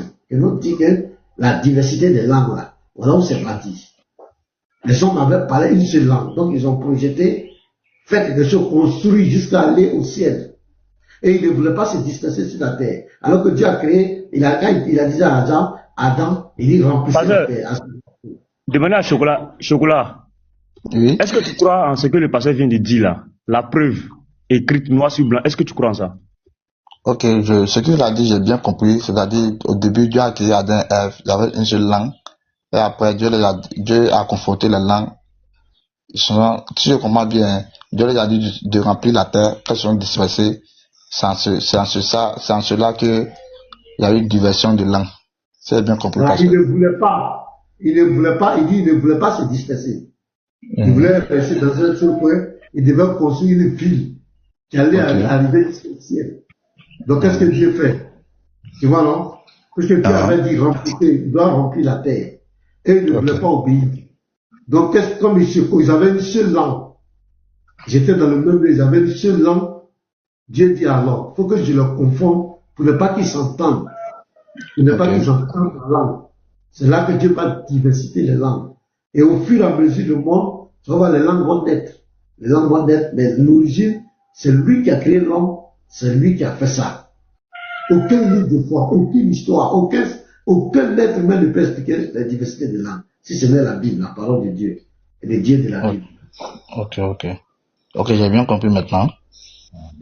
Maintenant, il y a des questions par rapport à ce passage-là. Vas-y. Ok, ça c'est une explication selon la Bible. Maintenant, ce que moi j'aimerais là, parce que c'est une explication, il n'y a pas moyen de vérifier. Parce que c'est. Mais on peut vérifier, il y a la diversité des langues. Oui, il y a la diversité. Bon, ma logique là, il y a la diversité des langues. Au moment. Toi, tu es ivoirien, non? Oui. Non, je ne suis pas ivoirien, je suis burkinabé. Tu parles le moré? Non. Toi, tu parles quoi? Je parle du là. Ah, tu parles du là, tu as vu, non? Moi, je suis à Lille. Et puis là, on parle en français. Tu vois, non? Il y a le français, il y a l'anglais, il y a l'espagnol, il y a plusieurs langues. Est-ce qu'on ne voit pas plusieurs langues? Ça, c'est une feuille partie. Est-ce qu'on ne voit pas plusieurs langues? On voit plusieurs langues. Maintenant, j'aimerais savoir le verset que vous avez donné là, c'est 4 versets et puis.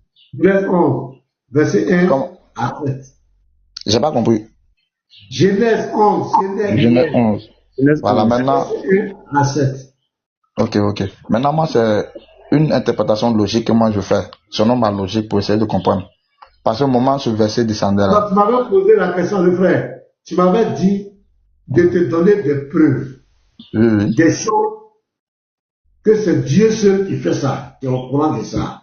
Donc, ta conception, ta logique n'a pas de sens. Oui. Moi, ça t'a donné des preuves. Oui, c'est une preuve que vous m'avez donné. Ça, c'est la première preuve, tu prends mort. Mais voilà, si tu veux prouver ta conception, c'est le plus ce que tu demandes. C'est que tu as déjà une position de t'opposer. Tu veux donner des preuves. Non, je ne m'oppose pas. C'est la preuve que vous avez donnée là, à mon sens là, moi, je pense que elle est un peu faible parce que je me dis que c'est compliqué de la vérifier parce que c'est vrai qu'il y a. Attends, pasteur, je vais expliquer ma logique quoi, pour que vous compreniez. Attends, pardon. Le pasteur a lu un verset biblique. Tu dis, ça ne tient pas. Nous, on veut t'écouter. Donne-nous ce qui tient là. La preuve de ce qui tient, ce qui est logique, ce qui est agréable là. Tu nous proposes ça. Ah, voici dans tel livre, mon Dieu a dit ça, voici. Ici, c'est plus logique en ce qui concerne la compréhension des langues. C'est comme ça qu'on se comprend. Parce que quand tu dis tu n'es pas d'accord avec quelque chose, tu dois prouver pourquoi tu dis tu n'es pas d'accord. Mais tu dis non, je ne suis pas d'accord. Maintenant, on dit bon, prouve-nous que pourquoi. Mais tu dis non. Quand tu dis tu n'es pas d'accord avec quelque chose, c'est que tu as ta position. Et ta position, il faut la partager avec nous. C'est-à-dire que tu vas nous amener à comprendre. Voilà, okay, donc c'est bien compris. Moi, ma position là, moi j'ai cherché, attends, je vais parler. Mauro, attends. Une notion. Attends, parce qu'il m'a faut t'inviter, on vient. On va, laisse-le parler. Mauro, attends. On va rentrer dans l'islam tout à l'heure. Ok, moi, parce que moi, avant de me dire que je crois pas à la Bible ni au Coran là, moi j'ai cherché des preuves. J'ai cherché des versets pour m'amener à croire. Donc quand j'ai lu là, je n'ai pas vu, peut-être c'est mon interprétation qui est erronée, mais je n'ai pas vu un truc clair. Maintenant quand j'ai demandé la preuve au pasteur, il m'avait suivi ce verset là. Mais quand il lit ce verset là, c'est bien vrai qu'on voit qu'il y a beaucoup de langues qui existent maintenant. Ce verset là explique comment ces langues sont venues. Mais me demande comment prouver ce verset là, parce que c'est une explication. De la même manière que moi j'ai expliqué selon ma logique. Comment je vais te prouver? D'abord, je t'ai donné l'histoire, je t'ai donné la diversité des langues, je ne sais pas qu'est-ce que je dois faire. Non, j'ai pas fait ce verset là. Au moment où ce verset descendait là, il y avait plusieurs. Attends, voilà pourquoi je veux comprendre comment. Écoute-moi, moi je ne suis pas un scientifique, je ne suis pas un historien, je suis un croyant. Tu comprends, non? Moi je suis un croyant. Tu m'as posé une question, si pour Dieu, donne-moi des preuves que ton Dieu que tu adores là, et qu'est-ce qu'il a fait, il y a des choses qu'il a fait qui est unique à lui, et que personne ne savait, et que personne ne peut répondre. Exactement. Personne ne peut. C'est pas ça? J'ai pris l'exemple de la diversité des langues. Comment les langues ont été multipliées sur la terre. Je t'ai posé la question, tu as donné tes explications, mais ça ne tenait pas. Donc moi, je te pris un verset où mon Dieu te dit, voici comment j'ai multiplié les langues. Au moins, c'est une preuve. Maintenant, si tu veux, tu crois pas. Mais moi, je voulais prendre l'avance. Oui, on avance, c'est une preuve. Maintenant, moi, j'aimerais une preuve où peut-être la science prouve, parce que ça, là, c'est une explication. C'est très facile. Une preuve c'est très facile pour moi de dire que non. Une preuve que la science a fait quoi? Qu'on peut prouver facilement, quoi. Même si c'est la science qui prouve quelque chose, ou bien par l'observation, on peut prouver facilement. Parce que ce verset-là, c'est une explication. De la même manière que Chocolat, en fait, c'est ta question qui a été mal posée. Si tu avais dit tu veux des preuves scientifiques, c'est tout. Il y en a plein. On n'allait pas être là. Non, peut-être ma question était mal posée. Mais quand elle dit des preuves là. Preuves scientifiques même, je vais te dire quelque chose. Tu ne peux pas confronter la science à la Bible. Tu ne peux pas nous confronter, nous des croyants, à la science. Pourquoi? Parce que la science même n'est pas exacte. Exactement. La science évolue. Elle est relative. Donc, tu ne peux pas nous confronter à la science. Nous sommes des croyants. Est-ce que tu comprends bien? Je comprends très bien. Nous sommes des croyants. Donc, tu ne peux pas nous confronter à des livres. La Bible, je peux dire que la Bible même, c'est pas un livre scientifique. La Bible, c'est un livre spirituel. Il est spirituel, c'est un livre de croyance. Ça, il faut que je te dise la vérité. C'est vrai qu'on peut trouver des preuves scientifiques, on peut faire ce débat de scientifiques, mais ce n'est pas nous notre priorité. Parce que quand nous, par exemple, nous comme cela, on peut imposer les mains à quelqu'un qui est malade, qui souffre dans son corps. On lui impose les mains, on dit Seigneur, guéris-le au nom de Jésus. Et la personne guérit. La science ne peut pas expliquer ça. Voilà, ça c'est une preuve. Ça, il peut penser comme ça, c'est une preuve réelle. Si on arrive à guérir quelqu'un là, c'est là que non. Dieu. Ça, c'est une preuve réelle. Si un patient arrive à guérir. Est-ce que la science peut expliquer ça, honnêtement? La science ne peut pas expliquer ça. Merci. Regarde par exemple, quelqu'un qui était esclave de la drogue. Bon, excusez-moi du mot, de poupounapou, de l'alcool, qui était esclave, qui ne dormait pas la nuit, qui voyait des entités, qui étaient possédées, qui étaient tourmentées. Et on prie pour lui. Et la personne, sa vie est changée. Il arrête tous ses vices. Il arrive à dormir en paix. Est-ce que la science peut expliquer ça? La science ne pourra pas expliquer. La science peut tenter, mais elle ne pourra pas expliquer. Donc, tu ne peux pas nous comprendre. Souvent, je dis aux chrétiens, il y a des débats dans lesquels il ne faut pas rentrer. Nous ne sommes pas des scientifiques, nous sommes des croyants. Et c'est la prédication de la foi. C'est ça qui sauve les gens. C'est pas venir montrer que non, la science a dit ça, pipi rentrer ici. C'est pas ça qui sauve quelqu'un. C'est la prédication de la foi. Et notre message est basé sur la démonstration de la puissance. Et c'est la foi. Je vais présenter un verset. Premier verset, la diversité des langues. Il dit que pour lui, ce n'est pas. Donc on va écouter ton argument et puis on va avancer. Les limites de mon argument, tu donnes. Et puis voilà, les limites de l'argument, les limites de ce verset-là, c'est comme on voit, c'est une explication sur la diversité des langues. Maintenant, c'est très très difficile de prouver que cette explication est vraie ou fausse. Quand on part peut-être, on prend d'autres livres là, il y a d'autres livres qui vont tenter d'expliquer comment il y a eu cette diversité de langues. Si on confronte ce livre avec la Bible là, comment voir que c'est pour la Bible qui est vrai et pour l'autre là est fausse. La science aussi a tenté de donner des explications sur la diversité des langues. Je ne sais pas si vous comprenez. La question qu'on m'avait posée là. Non, pasteur, moi je peux lui donner peut-être une preuve historique. Voilà peut-être. Ça dit, c'était pas encore arrivé. Voilà, c'était pas encore arrivé. Daniel a prophétisé la succession de plusieurs royaumes. Okay. Et historiquement, ça a eu lieu. Ça s'est réalisé au plan historique. Okay. Par exemple, dans Daniel 2, Daniel 7. Dans Daniel 2, il y a un roi qui va faire un songe. Et Daniel va revoir ce même songe sous une autre forme. C'est-à-dire dans la première partie, le roi lui va avoir une grande statue. La tête était en or. Tu vois, non? Or, en ce moment, nous étions sous la domination de Babylone. C'était Babylone qui régnait sur la terre. Et Daniel, avec l'Esprit de Dieu, va expliquer ce qui va arriver dans le futur. Bon, je pense qu'il a reçu un appel. Lorsqu'il reviendra, on va poursuivre un peu. Ok, je suis là. Désolé, j'avais reçu un appel. Vous pouvez continuer. Oui, j'ai vu ça. Voilà, donc, si tu veux, je vais lire, il n'y a pas de souci, je pourrais lire ça. La seconde, je suis dans Daniel 2, la seconde année du règne de Nebuchadnezzar, Nebuchadnezzar a eu des songes. Il avait l'esprit agité et ne pouvait plus dormir. Le roi fit appeler les magiciens, les astrologues, les enchanteurs, les chaldéens, pour qu'ils lui disent ses songes.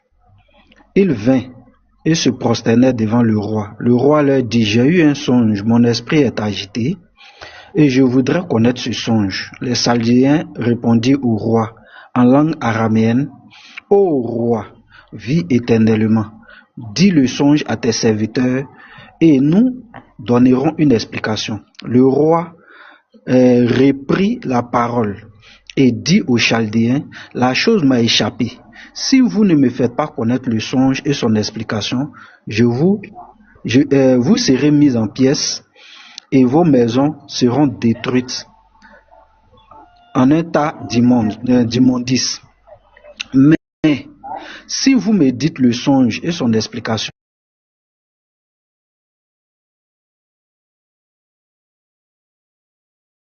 et de grands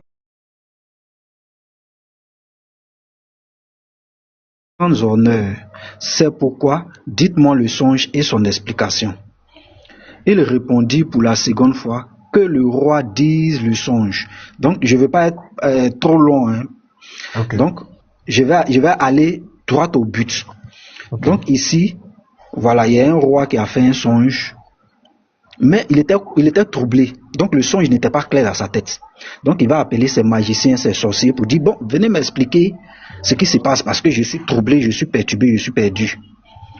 Donc ces magiciens n'arrivaient pas, ils ne pouvaient pas voir quel songe il a eu pour pouvoir donner une explication. Donc Dieu maintenant va susciter le prophète Daniel. Il va lui faire la révélation de ce songe.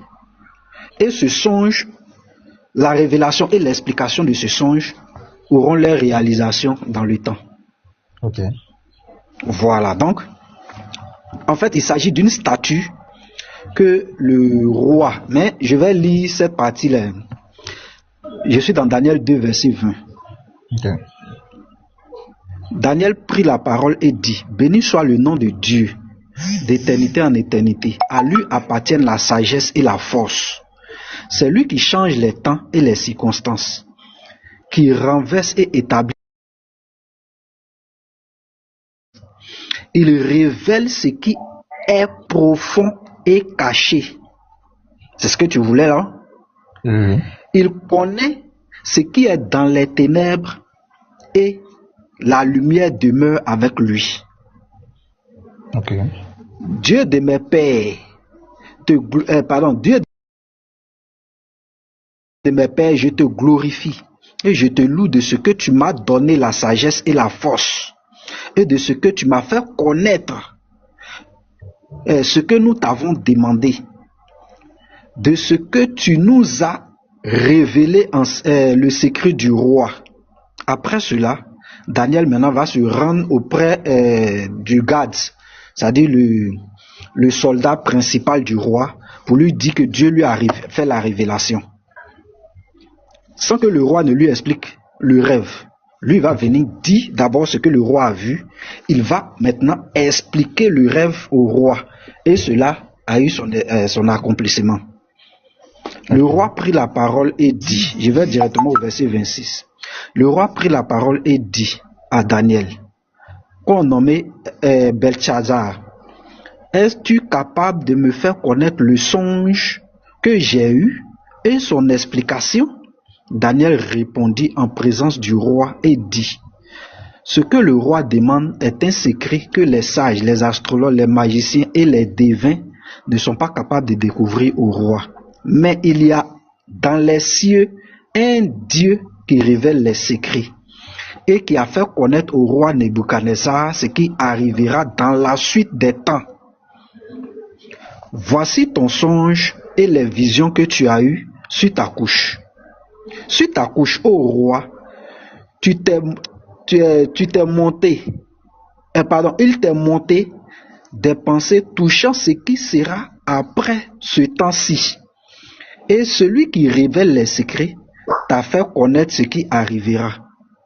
Si ce secret m'a été révélé, ce n'est point parce qu'il y a en moi une sagesse supérieure à celle de tous les êtres vivants, mais c'est afin que l'explication soit donnée au roi et que tu connaisses les pensées de ton cœur. Ô roi, tu regardais et tu voyais une grande statue. Cette statue était immense et d'une splendeur extraordinaire. Elle était debout devant toi et son aspect était terrible. La tête de la statue était d'or pur. Et je voudrais te faire remarquer quelque chose. Tu peux faire des recherches. Babylone. Regarde le signe de Babylone. Ok, tu peux me donner un truc référent de ce verset-là? Daniel 2. Daniel 2, ok. Sa poitrine et ses bras étaient d'argent. Son ventre et ses cuisses étaient d'airain. Ses jambes de fer, ses pieds en partie de fer et en partie d'argile. Tu regardais, lorsqu'une pierre se détacha sans le secours d'aucune main, frappa les pieds de fer et d'argile de la statue et les mit en pièces. Alors le fer et l'argile, les reins, l'argent et l'or furent brisés ensemble et devint comme une balle qui s'échappa d'une haie en été. Le vent les emporta et nulle trace n'en fut trouvée. Mais la pierre qui avait frappé la statue devint une grande montagne et remplit toute la terre. Voilà le songe. Nous t'en donnerons l'explication devant le roi maintenant. Voici l'explication. Ô roi, tu es le roi des rois, car le Dieu des cieux t'a donné l'empire, la puissance, la force et la gloire. Il a mis en tes mains, en quelques lieux qu'ils habitent, les enfants des hommes, les bêtes des champs, les oiseaux du ciel, et il t'a fait dominer sur eux tous. C'est toi qui es la tête d'or. Donc la tête d'or ici représente Babylone. C'est toi qui es la tête d'or. Après toi s'élèvera un autre royaume,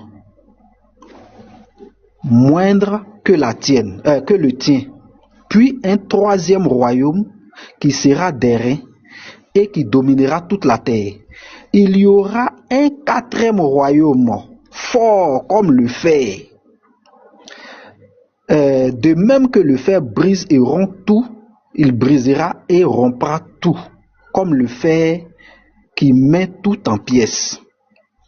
Et comme tu as vu les pieds et les orteils en argile, en partie d'argile, bon, il y a ici, pour ne pas être trop long, pour ne pas te fatiguer, donc voici ici le rêve que le roi avait eu, et voici un peu, il dit qu'il y a des royaumes qui vont succéder, et il a décrit ces statues-là. Est-ce que tu vois? Voilà, maintenant, on va aller là où il va nommer chaque partie. Il a déjà dit que la tête, c'est le roi de Babylone. Voilà, la tête en parce que ici, voilà, le roi, c'est la tête d'or, c'est le roi de Babylone. Très bien, on va aller maintenant dans Daniel 7, où tout sera clair pour nous. Tu peux noter, hein? Ok, je note, pas note. Voilà, dans Daniel chapitre 7, ça c'est tout le chapitre. Daniel chapitre 2, Daniel chapitre 7. Donc les royaumes qui devaient se succéder, tu vas voir que dans Daniel 7, ça sera plus clair. On aura Babylone, on aura les Mèdes et les Perses, on aura l'Empire grec et l'Empire romain. Les 4 royaumes dont il avait parlé dans Daniel chapitre 2. Est-ce que tu vois? Ouais, Donc Daniel lui-même maintenant va faire le songe là autrement, mais maintenant lui va voir ça sous forme d'animaux. Ce sont des animaux qu'il lui verra. Je vais au verset 2. Daniel commença et dit, je regardais pendant ma vision nocturne, et voici les 4 vents des cieux firent irruption sur la grande mer. Ici, la grande mer représente le monde. Okay. Et 4 grands animaux sortis de la mer, différentes l'une de l'autre. Le premier était semblable à un lion.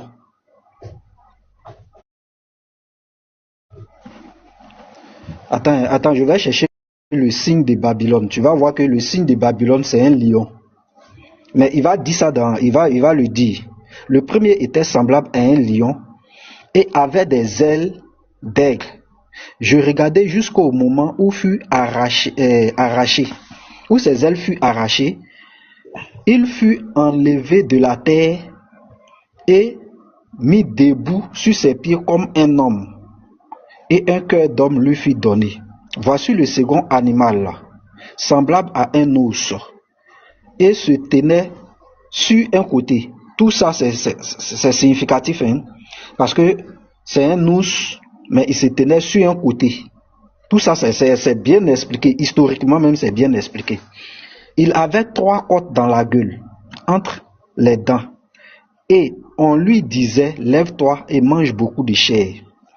Après cela, je regardais et voici un autre était semblable à un léopard et avait sur le dos 4 ailes comme un oiseau. Cet animal avait 4 têtes. Les 4 têtes là, c'était 4 généraux dans l'Empire grec. Tout ça historiquement c'est prouvé. Et cet animal avait 4 têtes et la domination lui fut donnée. Après cela, je regardais pendant ma vision nocturne et voici un quatrième animal terrible, tant. Maintenant, attends, c'est l'explication qui m'intéresse ici.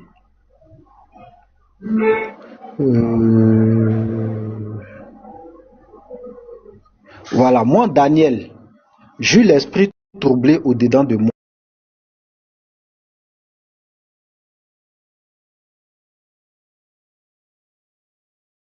Ce qu'il y avait de vrai dans toutes ces choses. Il me dit, il me le dit et m'en donna l'explication. Ces 4 grands animaux, ce sont 4 rois qui se lèveront de la terre. Mais les saints du Très-Haut recevront le royaume et le posséderont.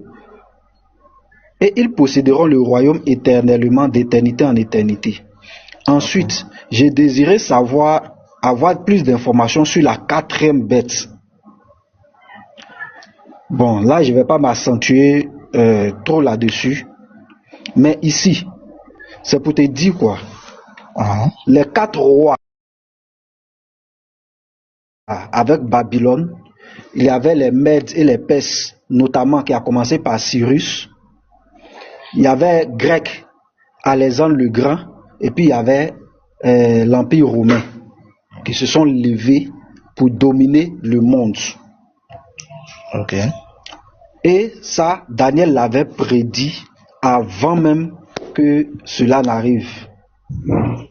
Donc voici l'une des preuves historiquement. Je vais te donner une deuxième preuve. Okay. Ça, c'est le Seigneur Jésus lui-même qui a prophétisé la destruction du temple de Jérusalem. Dans Matthieu 24, il a prophétisé ça. Matthieu chapitre 24. Comme Jésus s'en allait au sortir du temple, ses disciples s'approchaient de lui. Ses disciples s'approchaient pour lui en faire remarquer les constructions. Mais il leur dit, voyez-vous tout cela? Je vous le dis en vérité, il ne restera pas ici pierre sur pierre qui ne soit renversé. Ici, voici ce que Jésus dit. Le temple va être détruit, le temple de Jérusalem. Plusieurs années après que le Seigneur soit élevé, on a vu en l'an 70, il est descendu. Bon, je pense qu'il est descendu.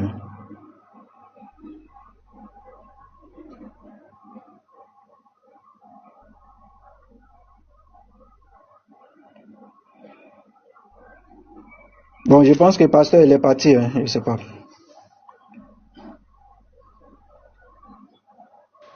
Il a quoi? Il est parti.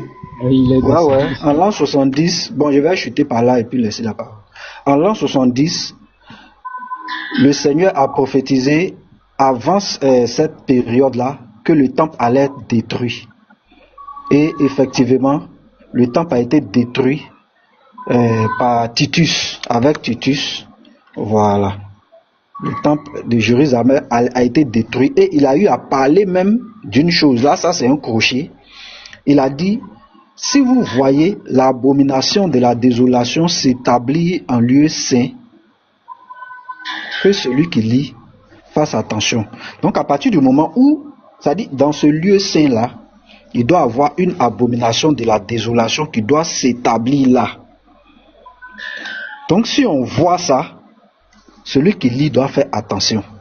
Donc nous voyons sur le lieu saint une abomination de la désolation. Donc dans notre lecture, nous devons vraiment faire attention. Parce que le Seigneur avait parlé de ça. Il y a également la prophétie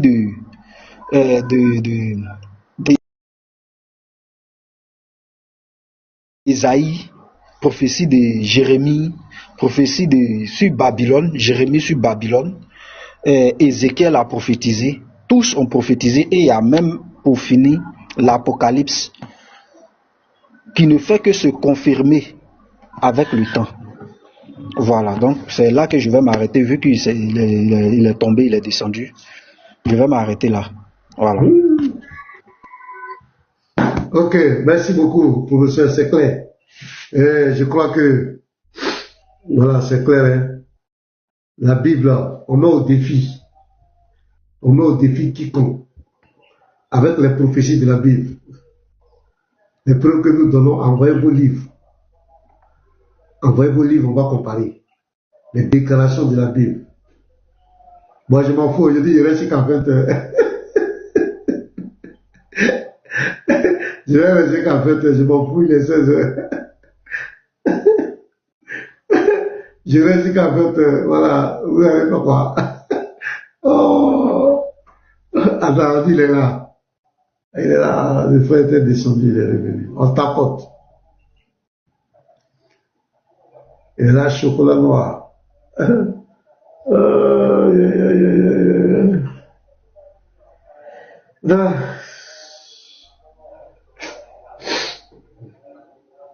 Désolé, il y avait eu un problème de réseau. Ah, d'accord. D'accord. Donc j'étais en train de dire dans Matthieu chapitre 24, le Seigneur a prophétisé la destruction du temple de Jérusalem. Il a dit qu'il ne restera pas pierre sur pierre qui ne soit renversé. Donc, en l'an 70, avec Titus, voilà, le temple a été détruit. Or, il avait déjà parlé de ça. Il y a plusieurs prophéties qui ont eu leur réalisation dans le temps. Notamment les prophéties sur Babylone.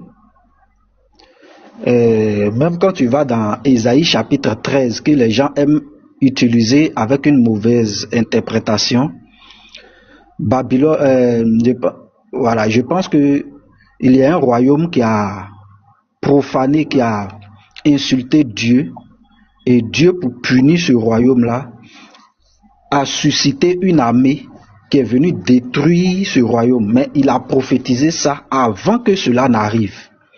Et il leur a dit, je vais vous faire ce que vous avez fait aux gens. Donc si ce Dieu-là a tué des enfants, c'est parce que ce peuple-là, et nous étions sous la loi du talion, c'est parce que ce peuple-là a eu à poser de tels actes. Et ça, Jérémie a parlé de ça dans Jérémie 50. La parole que l'Éternel prononça sur Babylone, sur le pays des Chaldéens, par le prophète, par Jérémie le prophète. Annoncé parmi les nations, publiez-le. Élevez une bannière, publiez-le, ne cachez rien. Dites Babylone est prise.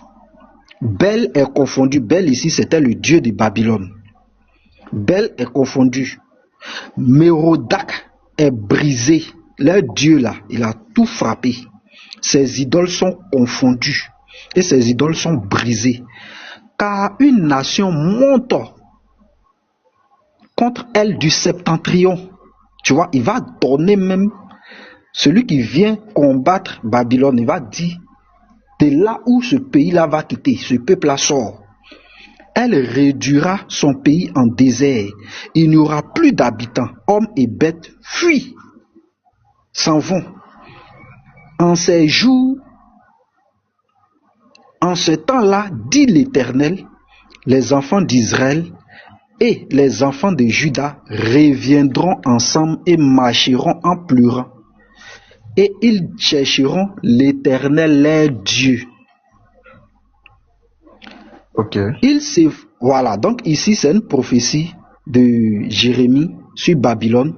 Et quand tu vas dans Daniel, il y a eu une nuit. Dans Daniel chapitre 5, voilà, je pense, Daniel chapitre 5. Il y a eu cette nuit-là où ils ont été frappés. Daniel 5, vers la fin. Tu vas tout à la fin même. Ok, voilà. Daniel 5. Voilà, verset 30. Cette même nuit, Belshazzar, roi des Chaldéens, fut tué. Et Darius le Mède. Tu vois, ce sont les Mèdes et les Perses qui ont récupéré le royaume après Babylone. Tu peux vérifier, tu peux taper même sur ChatGPT tout à l'heure, au plan historique. Tu vérifies les royaumes qui se sont succédés.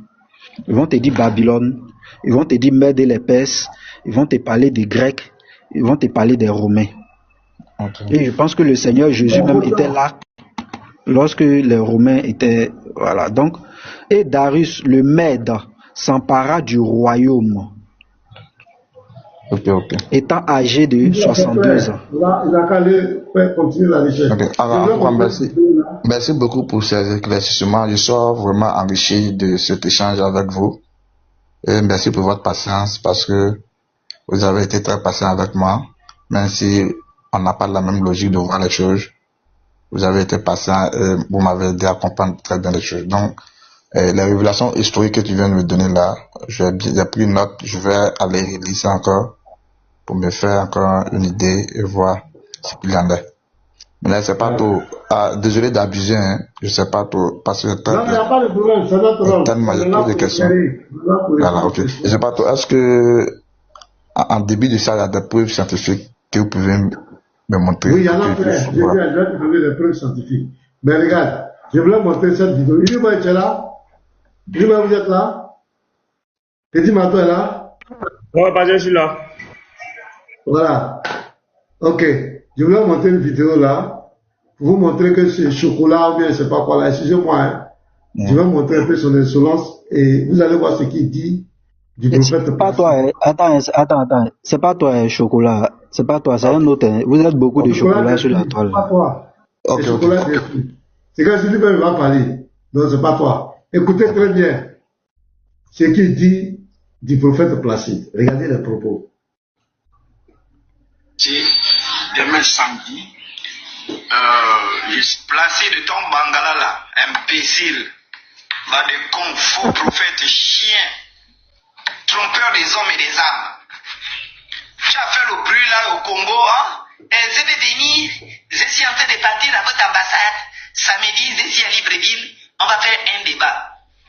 Tu es où avec ton bangala là? Tu es en train de demain, 5 juillet, face à face avec Méduse. Tu es un vrai maudit. Et je vous dis, vous tous, j'étais dans les trucs des examens là. Hein? Le bac est terminé hier, l'écrit.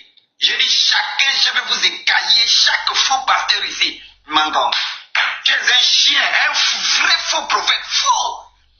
Du début au soir, un vrai faux. S'il vous plaît, envoyez-moi toutes les personnes qui m'ont tagué pendant que j'étais occupé là. Envoyez-moi tous ceux qui ont demandé le débat. Bande de couillons. Vous annoncer demain samedi placé.